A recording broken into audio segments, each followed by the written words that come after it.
क्या नाम है आपका? गुलशन। गुलशन, कहाँ से आ रही हो? खुदा की बस्ती। खुदा की बस्ती में कितने अरसे से रहती हो? ये 9वां साल है। 9वां साल है, हाँ। अच्छा।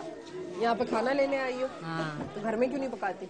नहीं, 10 रोटी जाती है। जैसे शोर का इंतकाल हो गया, बच्चे छोटे हैं। जैसे कितने बच्चे हैं? 8 बच्चे हैं। 8 बच्चे हैं। तो कैसे गुजर बसर, कोई काम नहीं एक करती? लड़का है, जैसे वो मजदूरी करता है, वो 300-250 रुपये लाता है। जैसे इन्हीं में गुजर करते हैं। जैसे तो आप खुद कोई काम नहीं करते हो?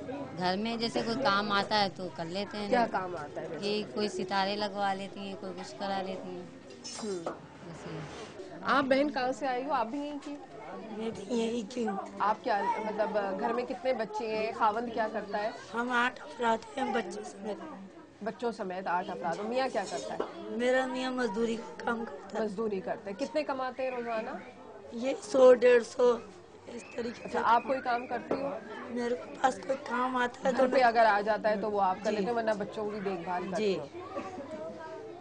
अगर हंडिया पकाते हो तो कितना खर्चा आएगा? हड्डियों में कम से कम 150-200 रुपए का खर्चा आ जाता है। कि फिर बंदा मतलब कितनी रोटियां एक टाइम पे, कितनी रोटियां बनानी पड़ती हैं घर में? एक टाइम में माशाल्लाह 1 किलो जितने आटे की रोटी बनती है। तो वो आप गुजारा जो मियाँ कमा कर लाता है उसमें गुजारा नहीं हो पाता, जी नहीं। तो इसलिए आप इधर आते हो? जी ये सस्ता पड़ता है। जी। मैं 11 साल से यहाँ से ले रही हूँ। 11 साल से यहाँ से जी, ले रहे हैं। 11 साल से बाजी परवीन को मैं जानती हूँ। और इनसे बड़ा हौसला भी है हमको।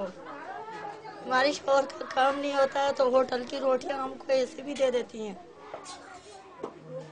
वैसे पैसों की मदद चाहिए तो पैसों की मदद भी वैसा कर देती है, ईद बकरीद पे कपड़ों की भी कर देती है, हर चीज की कर देती है। इनसे बड़ा हौसला है हमसे।